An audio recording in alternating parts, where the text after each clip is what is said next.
ಮಾತಿನೆಲ್ಲ ಕಿತ್ತೂರು ತಾಲೂಕಿಗೆ ಇಂದು ಮುಂಜಾನೆ ಭೇಟಿ ಕೊಟ್ಟ ಕರ್ನಾಟಕ ಸರ್ಕಾರದ ಹೆಲ್ತ್ ಮಿನಿಸ್ಟರ್ ದಿನೇಶ್ ಗುಂಡೂರಾವ್ ಹಾಗೂ ಕಿತ್ತೂರು ಶಾಸಕ ಬಾಬಾ ಸಾಹೇಬ್ ಪಾಟೀಲರು ಆರೋಗ್ಯ ಮತ್ತು ಕುಟುಂಬ ಕಲ್ಯಾಣ ಇಲಾಖೆ ವತಿಯಿಂದ ಕಿತ್ತೂರು ಪಟ್ಟಣದ ವ್ಯಾಪ್ತಿಯಲ್ಲಿ 100 ಹಾಸಿಗೆಗಳ ಸರ್ಕಾರಿ ಆಸ್ಪತ್ರೆಯ ನಿರ್ಮಾಣದ ಕಾಮಗಾರಿಯ ಗುದ್ದಲಿ ಪೂಜೆ ಮಾಡಿ ಸನ್ಮಾನ ಸ್ವೀಕರಿಸಿ ನಂತರ ನಮ್ಮ ನ್ಯೂಸ್ ಸಮೂಹದ ರಾಜ್ಯ ಉಪಸಂಪಾದಕ ನಡೆಸಿದ ಸಂವಾದದಲ್ಲಿ ಮಾತನಾಡಿದರು.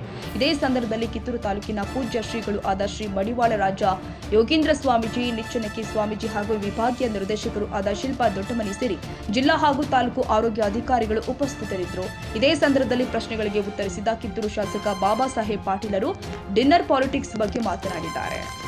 ಒಂದು ರೀತಿ ಆರೋಗ್ಯ ಒಂದು ಕ್ಷೇತ್ರದಲ್ಲಿ ಕ್ರಾಂತಿಕಾರಕ ಬೆಳವಣಿಗೆ, ವಿಶೇಷವಾಗಿ 100 ಹಾಸಿಗೆಗಳ ಒಂದು ರೀತಿ ಆಸ್ಪತ್ರೆಗೆ ಗುದ್ದಲಿ ಪೂಜೆ ಆಗಿರ್ತಕ್ಕಂಥದ್ದು ಮಾನ್ಯ ಆರೋಗ್ಯ ಸಚಿವರ ಒಂದು ರೀತಿ ಅಮೃತ ಸತ್ಯದ ಸರ್ ಹೇಳಿ ಸರ್, ತುಂಬಾ ಮರೀಚಿಕೆಯಾಗಿತ್ತು. ಇವತ್ತು ಇಲ್ಲಿ ಕಿತ್ತೂರಿಗೆ ಒಂದು 100 ಬೆಡ್ಡಿನ ಸುಸಜ್ಜಿತವಾದಂತ ಆಸ್ಪತ್ರೆಯ ಶಂಕುಸ್ಥಾಪನೆ ಈಗ ತಾನೇ ನಾವು ಮತ್ತು ನಮ್ಮ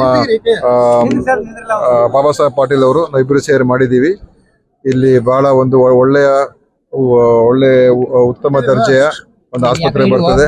14 ಬೆಡ್ಡಿನ ICU ಇರ್ತದೆ, ಡಯಾಲಿಸಿಸ್ ಕೇಂದ್ರ ಇರ್ತದೆ, ರಕ್ತ ಸಂಗ್ರಹಣಾ ಕೇಂದ್ರ ಇರ್ತದೆ ಮತ್ತು ವಿವಿಧ ಎಲ್ಲ ಬೇರೆ ಬೇರೆ ಏನೇನು ತಾಲೂಕು ಆಸ್ಪತ್ರೆಗೆ ಅಗತ್ಯ ಇರುವಂಥದ್ದು ಎಲ್ಲವನ್ನು ಕೂಡ ಇಲ್ಲಿಗೆ ಕೊಡಿಸ್ತಾ ಇದ್ದೀವಿ. ಮತ್ತು ಈ ಆಸ್ಪತ್ರೆ 24/7 ನಡಿಬೇಕು, ಆ ಥರದ ಸಿಬ್ಬಂದಿಯನ್ನು ಕೂಡ ಕೊಡ್ತೀವಿ.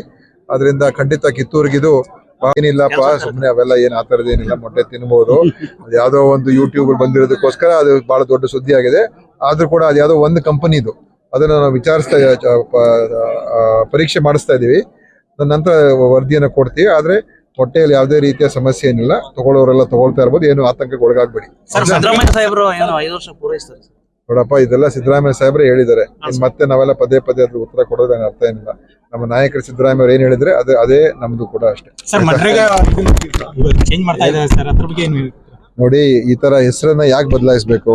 ಇಂಥ ದೊಡ್ಡ ಒಂದು ಹೆಸರನ್ನ ಬದಲಾಯಿಸ್ತಾ ಇದ್ದಾರೆ. ಮಹಾತ್ಮ ಗಾಂಧಿ ಹೆಸರಲ್ಲಿ ಏನು ಈ ಬೃಹತ್ ಯೋಜನೆ ಇತ್ತು, ಇಡೀ ವಿಶ್ವಕ್ಕೆ ಒಂದು ದೊಡ್ಡ ಹೆಸರು ಮಾಡಿತ್ತು ಈ ಯೋಜನೆ, ನರೇಗಾ ಯೋಜನೆ. ಲಕ್ಷಾಂತರ ಬಡ ಜನರಿಗೆ ಅನುಕೂಲ ಆಯಿತು, ಬಡತನದ ಹೊರಗೆ ಬರೋದಕ್ಕೆ ಸಾಧ್ಯ ಆಯಿತು ಮತ್ತು ಕಾರ್ಮಿಕ ವರ್ಗಕ್ಕೆ ಅವ್ರಿಗೆ ಸಿಗುವಂಥ ವೇತನ ಕೂಡ ಇದರಿಂದನೇ ಹೆಚ್ಚಾಯಿತು.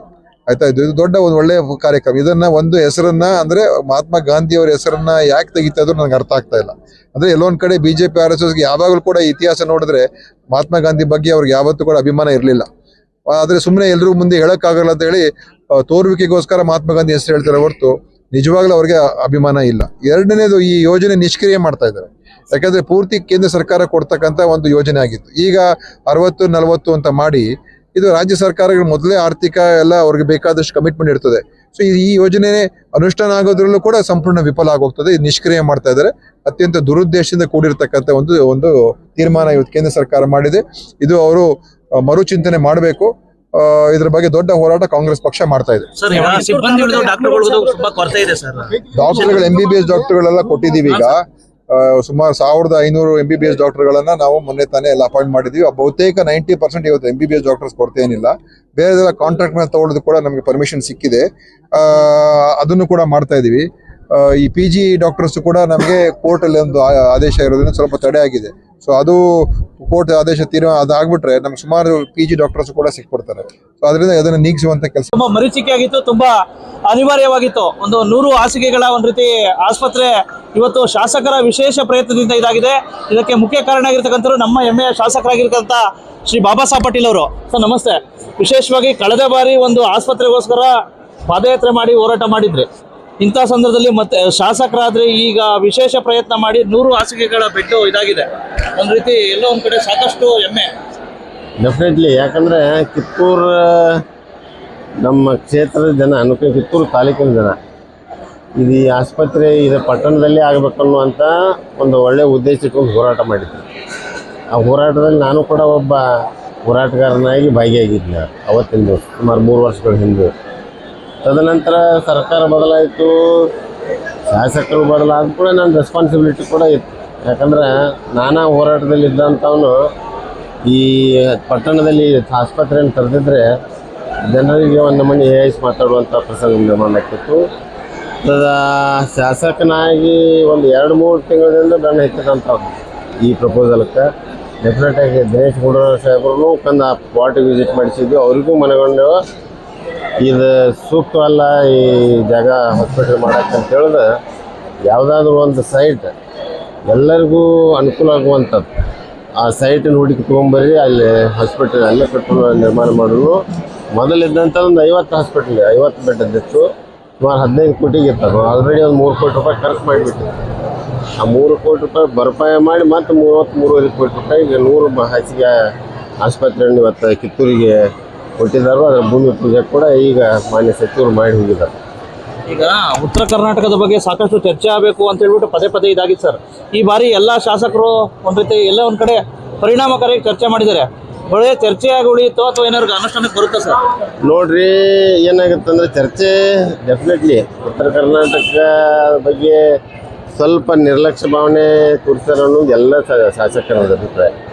ಡೆಫಿನೆಟ್ಲಿ ಕಂಪೇರ್ ಮಾಡ್ತಿರ್ತೇವೆ ನಾವು ಸೌದವ್ರಿಗೆ ಕಂಪೇರ್ ಮಾಡ್ತಿರ್ತೇವೆ. ನಮಗೂ ಸ್ವಲ್ಪ ಏನಾಗ್ತದೆ ಅಂತಂದರೆ ಕಂಪೇರ್ ಮಾಡಿದಾಗ ಸ್ವಲ್ಪ ಅನುದಾನ ಆಯಿತು, ಮೊದಲಿಂದ ಭಾಳ ವರ್ಷಗಳಿಂದ ಸ್ವಲ್ಪ ವಂಚಿತ ಆಗಿದೆ. ಡೆಫಿನೆಟ್ಲಿ ಅದನ್ನು ಸರಿಪಡಿಸ್ಕೊಂಡು ಹೋಗ್ಬೇಕನ್ನುವಂಥದ್ದನ್ನು ಒಂದು ಉದ್ದೇಶ ಇಟ್ಕೊಂಡು ಚರ್ಚೆ ನಡೀತಾ ಇದ್ದಾವೆ.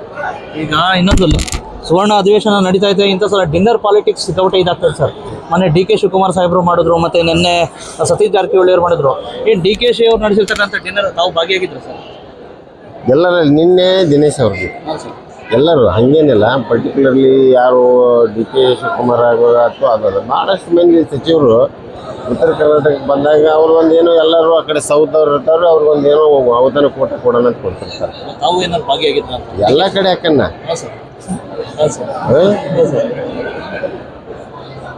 ಕರೆದ್ರೆ ಹೋಗ್ಬೇಕಾಗತ್ತೆ, ಹೌದಿಲ್ಲ? ಮತ್ತು ಅದೇನು ಪ್ರಶ್ನೆ ಇಲ್ಲ. ಸಿ ಎಮ್ ಅವ್ರು ಕರೆದ್ರು ಹೋಗ್ತವೆ, ಡಿ ಸಿ ಎಮ್ ಅವ್ರು ಕರೆದ್ರು ಹೋಗ್ತವೆ. ಓವರಾಲ್ ಆಗಿ ನಮ್ಮ ಉಸ್ತುವಾರಿ ಹತ್ತಿರ್ತಾನೆ. ಅಧಿವೇಶನ ಮುಗಿದ ತಕ್ಷಣ ಎಲ್ಲೋ ಡೆಲ್ಲಿ ಯಾತ್ರೆ ಮಾಡ್ತಾವ್ರಂತೆ ಸರ್ ಎಲ್ಲರೂ ಹೈಕಮಾಂಡ್ ಇದಕ್ಕೆ ಎಲ್ಲ ಶಾಸಕರು? ನೋ ಅದೇನಿಲ್ಲ. ಹೈಕಮಾಂಡ್ ಅವ್ರ ಡಿಸಿಷನ್ ತಗೋತಾರೆ. ಅದು ಡೆಫಿನೆಟ್ ಆಗಿ ನಾವು ಹೋಗಿ ಹೇಳಿದ್ರೆ ಅದೇನು ದೊಡ್ಡ ಪರಿಣಾಮಕಾರಿ ಅಲ್ಲ. ಇನ್ನೊಬ್ಬರು ಬಂದು ಇನ್ನೊಂದು ಮಾಡಿರೋಕ್ಕಾಗಲ್ಲ. ನಮ್ಮದಾದಂಥ ಪಾರ್ಟಿದು ಒಂದು ಹೈಕಮಾಂಡ್ ಐತಿ, ಅವರು ಡೆಫಿನೆಟ್ ಆಗಿ ಡಿಸಿಷನ್ ಏನು ತಗೋತಾರೆ ಎಲ್ಲರೂ ಮಾಡ್ಬೇಕಾದ್ರು. ಈಗ ಸಿದ್ದರಾಮಯ್ಯ ಸರ್ 5 ವರ್ಷ ಪೂರೈಸ್ತಾರೆ ಅಂತ ನಂಬಿಕೆ ಇದೆ ಸರ್?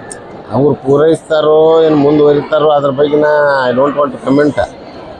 ನಮ್ಮ ಹೈಕಮಾಂಡ್ ಏನು ಹೇಳ್ತಾರೋ ಅದಕ್ಕೆ ಬದ್ಧ. ಈಗ ಬೈಲಹೊಂಗಲ ತಾಲೂಕು ಆಗಬೇಕು ಅಂತ ಇದು ಮಾಡಿದ್ದಾರೆ ಸರ್.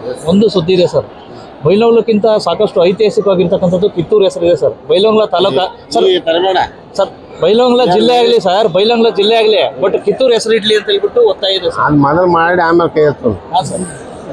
ಈಗ ಏನಾಕೈತಿ, ಹಾಂ ಸರ್. ಬಹುತೇಕ ಹಿಸ್ಟ್ರಿ ಸ್ವಲ್ಪ ಹೋಗ್ಬೇಕು. ಹಾಂ ಸರ್. ಇವೇರಿನ ಸಂಪಗಾಂವ್ ತಾಲೂಕು, ಬ್ರಿಟಿಷ್ ಇದ್ದಾಗ ಸಂಪಗಾಂವ್ ತಾಲೂಕಿನಾಗ ಇದ್ವಿ. ಆಮೇಲೆ ಬೈಲಹೊಂಗಲ್ ಹೋಯ್ತು, ಆಮೇಲೆ ಕಿತ್ತೂರು ಹೀಗಾಗೈತಿ. ಆ ಸಂಪಗಾಂವ್ದವ್ರು ಮೊದಲು ನಮ್ಮನ್ನು ಮಾಡ್ರಿ ಅಂತ ಕುಂತಾರೆ. ಬಟ್ ಸಂಪಗಾಂವ್ ಯಾಕೆ ಬಿಟ್ಟು ಹೋಯ್ತು, ಕಿತ್ತೂರು ಯಾಕೆ ಆಯ್ತು ಅಂತ ಅನ್ನೋದು ಇತಿಹಾಸ ನೋಡ್ಕೋಬೇಕಾಗ್ತದೆ. ಇದಕ್ಕಾದಂಥದ್ದು ಒಂದು ಐತಿಹಾಸಿಕ ನೆಲದ ಇದೈತಿ. ಅದಕ್ಕೆ ಚೆನ್ನಮ್ಮನ ಕಿತ್ತೂರು ಇನ್ನೂ ಡೆವಲಪ್ ಮಾಡೋಣ. ತಾಲೂಕು ಮಾಡಿ ಎಲ್ಲ ಆಫೀಸಸ್ ತಂದು ಫುಲ್ ಫ್ಲೆಜ್ ಆದಮೇಲೆ ಮತ್ತೆ ಮುಂದಿಂದ ಕೊಡೋಣ. ಕೊನೆಯ ಪ್ರಶ್ನೆ ಸರ್, ಈಗ ಕಿತ್ತೂರಿಗೆ ಸಾಕಷ್ಟು ತಾಲೂಕುಗಳು ಇದಾಗಬೇಕು, ಏನಾದ್ರು ಈ ಸಲ ಬರ್ಬೋದು ಸರ್ ಅಮರಾವತಿಯಲ್ಲಿ ಏನಾದ್ರು? ಡೆಫಿನೆಟ್ಲಿ ಈಗ ಸರ್ವೇದು ಶಿಫ್ಟ್ ಆಗುತ್ತೆ. ಹಾಂ ಸರ್. ಆಮೇಲೆ ನಮ್ದು ಆ್ಯಸ್ ಇಟ್ ಈಸ್ ನಮಗೆ 2-3 ಡಿಪಾರ್ಟ್ಮೆಂಟ್ ಬೇಕಾಗಿದ್ದಾವೆ. ಹಾಂ ಸರ್. ಈಗ ಜಡ್ ಇಂಜಿನಿಯರಿಂಗ್ ತೊಗೊಂಡ್ಬರ್ಬೇಕಾದ್ರೆ ಫಿಸಿಬಿಲಿಟಿ ಬರ್ದಕ್ಕೆ ಬಿಟ್ಟಿದ್ದಾವೆ. ಅಂದರೆ ಎವ್ರಿಥಿಂಗ್ ಇಸ್ ರೆಡಿ. ಅದನ್ನು ಬಿಟ್ಟರೆ ಯಾವುದು ಈಗ ನಿನ್ನಂತೆ ಸ್ಟಾರ್ಟ್ ಮಾಡಿದ್ದೆವು. ಯಾವುದು ನಮ್ಮ ಸಿಟಿ ಸರ್ವೇದ ಓದ್ತವೆ ಬಿಟ್ಟರೆ ಇನ್ನೊಂದು 2 ಡಿಪಾರ್ಟ್ಮೆಂಟ್ ಅದಾವೆ. ಟ್ರೆಜರಿ ಕೂಡ ಅದು ಒಂದು ಸ್ಟ್ರಾಂಗ್ ರೂಮ್ ಬೇಕಾಗೈತಿ. ಡೆಫಿನೆಟ್ಲಿ ಈಗ ಮುಗಿದ ತಕ್ಷಣ ಕೊಡ್ತೇನೆ ಅಂತ ಅನ್ಬೋದು. 3 ಕೋಟಿ ಏನು ಮಾಡ್ತೀವಿ ಸರ್? ಈಗ ಬಿಲ್ಡಿಂಗ್ ಕಟ್ಟಿದ್ರಲ್ಲ, ಅದು ಏನಕ್ಕೆ ಉಪಯೋಗ? 3 ಕೋಟಿ. 3 ಕೋಟಿ ಸರಿ, ಬರೀ ಕೋಕ ಇತ್ತ ಸ್ಟ್ರಕ್ಚರ್. ಅದಕ್ಕೆ ಡಾರ್ಮೆಟ್ರಿ ಫರ್ನಿಚರ್ ಬೇಕು, ಸೌಂಡ್ ಸಿಸ್ಟಮ್ ಬೇಕು, ಚೇರ್ಸ್ ಬೇಕು, ಆಮೇಲೆ ಮುಂದೆ ಪೇವರ್ಸ್ ಬೇಕು, ದೊಡ್ಡ ಡ್ರೈನ್ ಆಗ್ಬೇಕು, ಕಂಪೌಂಡ್ ಆಗ್ಬೇಕು. ಈಗ ಇದಕ್ಕೆ ದುಡ್ಡು ಈಗ ಅದನ್ನ ಬೇರೆದಕ್ಕೆ ಬಹುಪಯೋಗಿ ಉಪಯೋಗಿಸ್ತಾರೆ. ಯಾವ್ದು ಹೇಳಿ ಸರ್? ಇದು ಹಾಸ್ಪಿಟಲ್ ಇದಾಯ್ತಲ್ಲ ಸರ್, ಇದಾಗಿತ್ತಲ್ಲ ಸರ್? ಹಾಸ್ಪಿಟಲ್ ಅಲ್ಲ, 3 ಕೋಟಿ ಅದು ಅಂದ್ರಿ ನೀವು ಸರ್. ಅದು ಹಾಸ್ಪಿಟಲ್ ಇದಾಗಿತ್ತಲ್ಲ ಅಲ್ಲಿದು? ಅಲ್ಲಿದು ಈಗ ಸ್ಟಿಲ್ ಅಂಡರ್ ಲಿಟಿಗೇಷನ್ ಅದು. ಅದಾದ ನಂತರ ವಿ ಆರ್ ಪ್ಲಾನಿಂಗ್ ಫಾರ್ ಸಮಾಜ ಕಲ್ಯಾಣದ ಯಾವ್ದಾದ್ರು ಹಾಸ್ಟೆಲ್ಕೋ ಅಥವಾ ರೆಸಿಡೆನ್ಷಿಯಲ್ ಸ್ಕೂಲಿಗೆ ಅದನ್ನು ಇನ್ನಷ್ಟು ದುಡ್ಡು ತಂದು ನನ್ನ ಬಿಲ್ಡಿಂಗ್ ಕಂಪ್ಲೀಟ್ ಮಾಡಿಕೊಡ್ತೀನಿ. ಧನ್ಯವಾದಗಳು. ಇವಿಷ್ಟು ಒಟ್ಟಾರೆ ಶಿಕ್ಷಕತೆ ಗೊತ್ತಾಯ್ತಲ್ಲ ಮನೆ